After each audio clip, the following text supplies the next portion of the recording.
Okay, so here we are. We're on a nice windy hillside of Idaho.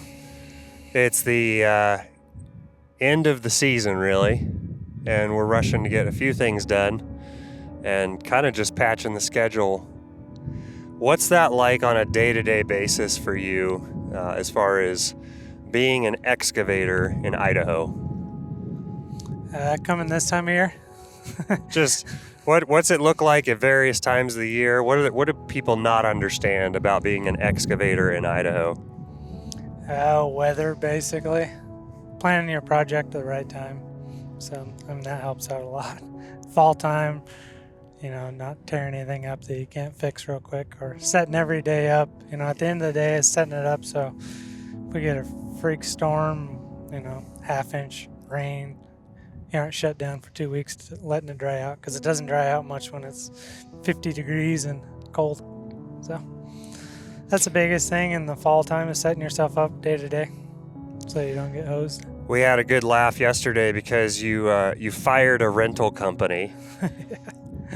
How did that talk more about that, as far as the efficiency that you seek to accomplish in the projects that you do, and just what people need to understand about how timelines are affected? Yeah, well, as far as rentals go, I set up, and it was a week prior, and I set up a schedule with a company and told them a start date and a stop date and confirmed everything, and everything was good to go. So I finished the task before the stop date and moved on, because there's only a couple of us running everything, so I don't really have time to touch bases with everything. That's why I usually set everything up, and if I say I'm done at that day, I'm going to be done at that day. And then I swung by a day later, and the equipment was still there, which had happened before. So I called them up, and they gave me a totally different response, like, "Oh no, we won't stop anything unless you call us."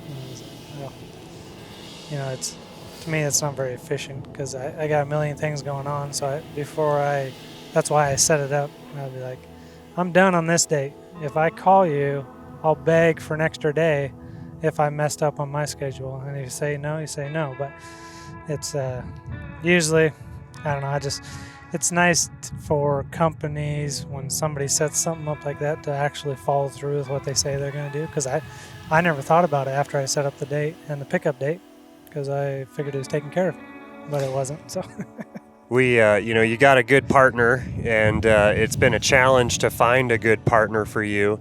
And a lot of it had to do with what you know to be the best way of doing business, the best way of operating projects, getting things done. What's that been like for you getting work done? It's a challenge anytime you have employees. It just takes a while to find the employee with the same enthusiasm and vision, I guess, and wants to dedicate themselves and take pride in what they do. So it's like with any trade, it takes a while till you find somebody that actually is motivated and they enjoy doing it. So they're gonna do it. If they enjoy doing it, they're gonna do a good job, usually. So they take pride in it. Where do you think that came from when you look back on your time? You've worked for companies. You've also been your own business owner.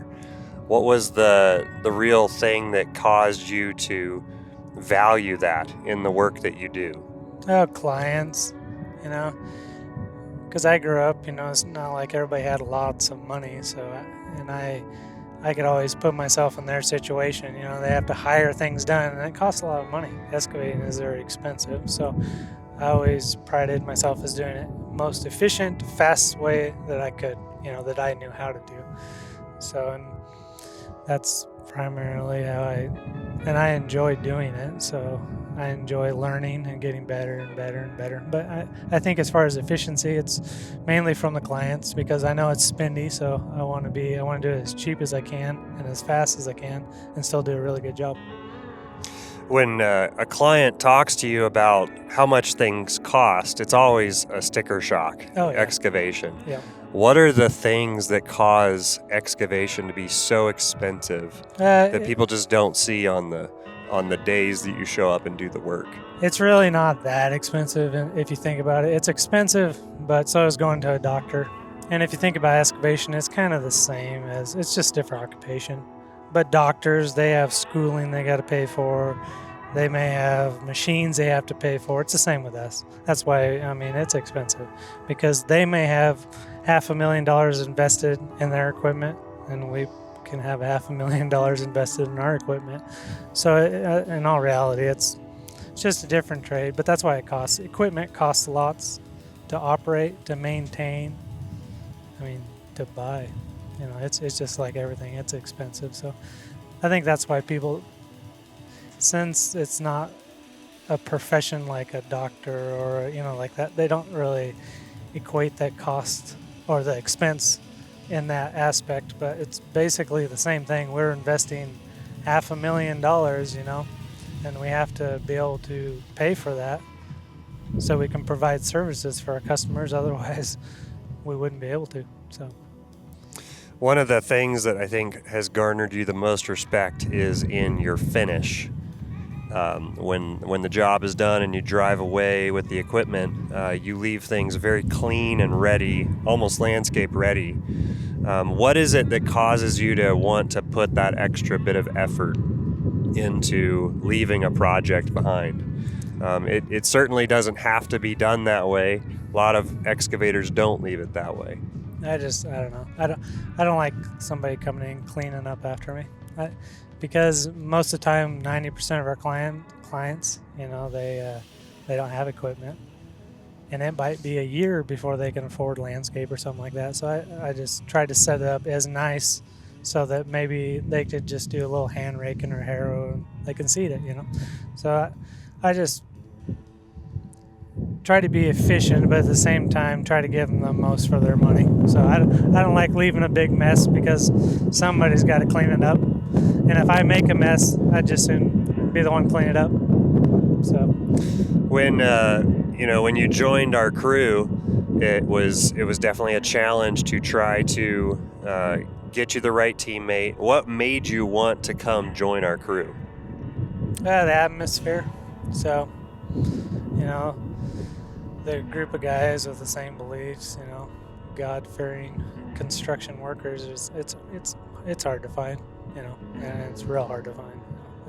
Construction has a tendency to be a little rougher crowd, but Forged, it's not even close to being the same atmosphere as other construction outfits, you know. So I don't know, people that actually value other people's money and decisions, and you know, and I guess you could say that they have a more of an understanding on cost and doing and quality of work and giving your customer the most for their money. So that's hard to find. Most people are interested in a paycheck, and that's about it.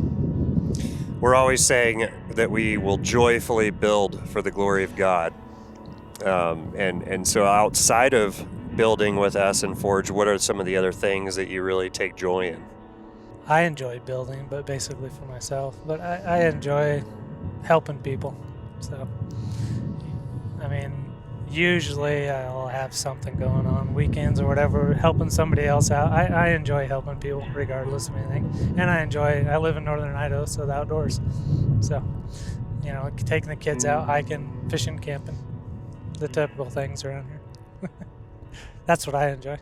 So work hard as you can during the week, and then take off with the family and have fun. Okay. Well, thanks for being on the crew. Yep, no problem. Appreciate it.